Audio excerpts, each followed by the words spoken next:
उसके घर का पता और कोई फ़ोन नंबर भी नहीं मिला, लेकिन एक डायरी मिली जिसमें आपका फ़ोन नंबर मिला है। साथ ही यह भी पता चला कि आप दोनों एक दूसरे से बेहद मोहब्बत करते हैं। इसलिए प्लीज़ आप यहाँ आकर उसे बचा लीजिए। वह गहरे डिप्रेशन में है। मुझे डर है कहीं वह दोबारा। मुझे यकीन है आपका प्यार उसे जीने का हौसला देगा। हमारा पता। मैसेज पढ़कर होश उड़ गए शाश्वत के। नहीं विभू, नहीं, तुम ऐसा नहीं कर सकती। मैं तुम्हें ऐसा करने नहीं दूंगा। मैं आ रहा हूँ तुम्हारे पास। खुद ही बुदबुदा उठा शाश्वत। मुंबई जाने की तैयारी करते देख उसके साथी सचिन ने कहा, शाश्वत, तुम मुंबई जा रहे हो?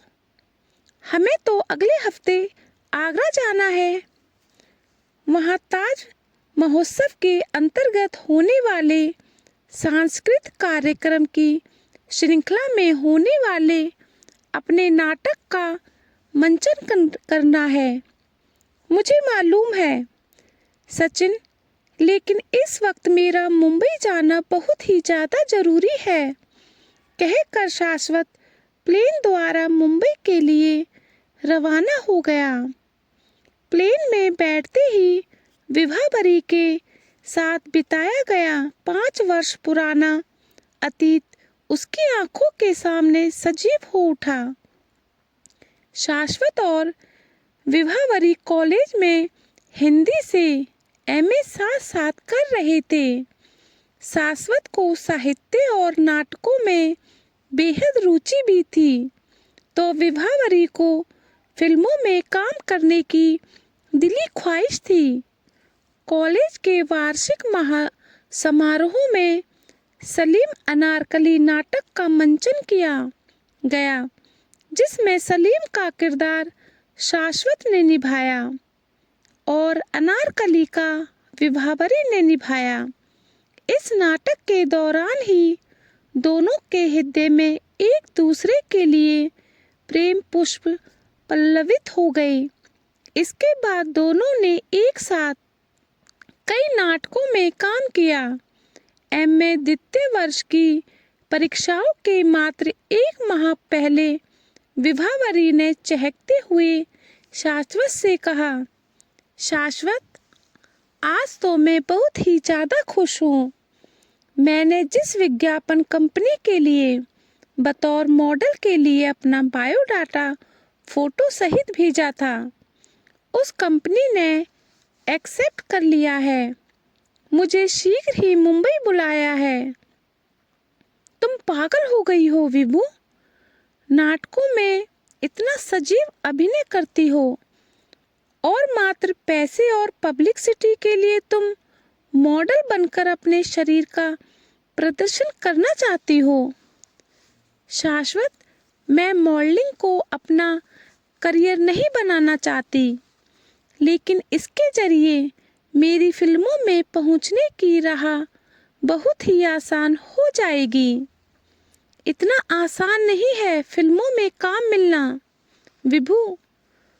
तुम संघर्ष करने पड़ते हैं, बहुत ज़्यादा लड़ना पड़ता है, बहुत कुछ खोना पड़ता है, तमाम ऐसे समझौते करने पड़ते हैं और शर्तें माननी पड़ती हैं जिन्हें हमारा ज़मीर इजाज़त भी नहीं देता है।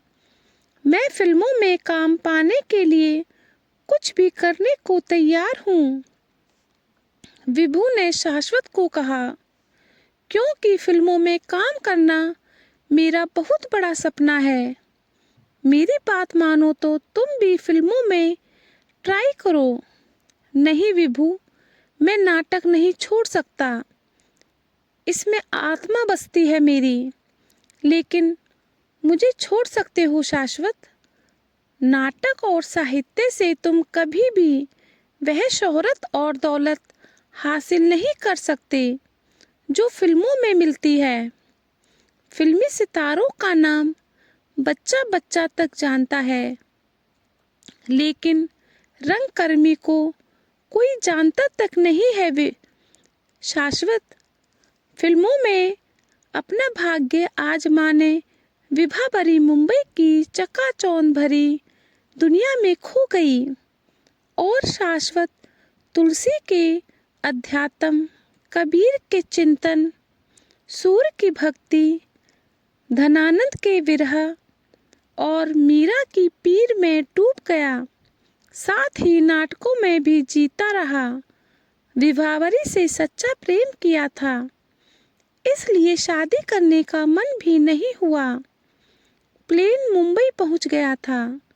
वह टैक्सी करके निशा के दिए पते पर पहुंच गया।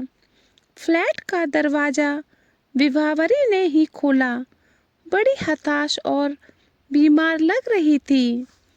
आश्चर्य से कांपते हुए स्वर में बोली, शाश्वत, तुम यहाँ? पता कहाँ से मिला तुम्हें मीरा? सब बता दूंगा, पहले अंदर तो मुझे आने दो विभावरी। विभावरी उसे अंदर ले गई। विभू, निशा के व्हाट्सएप से मैसेज से मुझे सब कुछ पता चला है।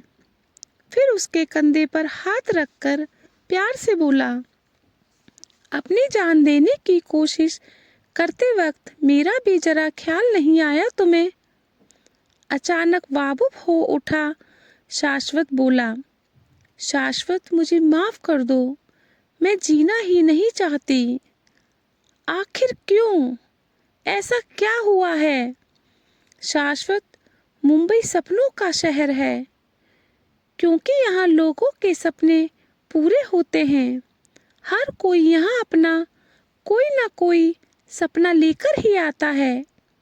मैं भी फिल्मों में काम पाने के लिए खूबसूरत सा सपना आंखों में संजोकर यहाँ पर आई थी। उस सपने को पूरा करने के लिए मैंने अपना सब कुछ दांव पर लगा दिया, तब भी मेरा सपना साकार ना हो सका। विभावरी फफक फफक कर रोने लगी। तो क्या हुआ? तुम्हारे जान देने से वह सपना साकार हो जाएगा?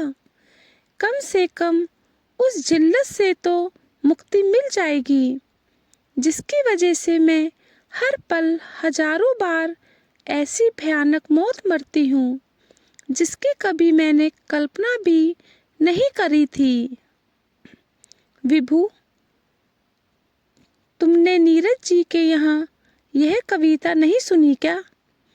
चुप चुप आंसू बहाने वालों, मोती व्यर्थ लुटाने वालों, कुछ सपनों के मर जाने से जीवन नहीं मरा करता। खामोश रही विभावरी। प्यार से उसके चेहरे को हथेलियों में थाम कर शाश्वत बोला, अपने नाम का अर्थ जानती हो? नहीं जानती हो ना? मैं बताता हूँ। विभावरी का अर्थ है तारों भरी रात। तो फिर तुम कैसे अंधकार की बात सोचने लगी? अंधकार तो निराशा का प्रतीक है, और विभावरी नई आशा, नई सुबह और एक नए जीवन का, और जीवन एक चुनौती है। सामना कीजिए। जीवन एक संगीत है, आनंद लीजिए। जीवन एक खूबसूरत सपना है, महसूस कीजिए। जीवन एक संघर्ष है, बस जीवन का दूसरा नाम शाश्वत है, समझ लीजिए। कहते हुए उसके मुंह पर हाथ रखकर मुस्कुरा पड़ी विभावरी। वास्तव में इस निश्चल मुस्कान में विभावरी के वास्तविक स्वरूप को महसूस किया। शाश्वत ने उसे बाहों में भरकर प्यार से बोला, विभू, वादा करो, अब तुम जीवन में कभी ऐसा खतरनाक कदम नहीं उठाओगी। और हाँ, तुम्हें मेरे साथ आगरा चलना होगा। वहाँ नाट्य समारोह में आयोजित जीवन नहीं मरा करता। नाटक में मेरे साथ काम करना होगा। शाश्वत के हाथों को मजबूती से थामकर वह बोली, मैं वादा करती हूँ कि जीवन में दोबारा कभी भी ऐसी वाहियात हरकत नहीं करूँगी और मैं चलूँगी तुम्हारे साथ आगरा। जीवन नहीं मरा करता। मैं अपने अभिनय को इतना जीवन कर दूंगी कि थिएटर से निकलते हर दर्शक के होठों पर दृढ़ता से यही शब्द होंगे, जीवन नहीं मरा करता और सच्चा प्रेम अमर होता है। कहते हुए शाश्वत ने विभावरी को सीने से लगा लिया। दोस्तों, अगर आपको कहानी पसंद आई हो तो लाइक करें, सब्सक्राइब करें, शेयर करें, कमेंट्स करें। Thank you.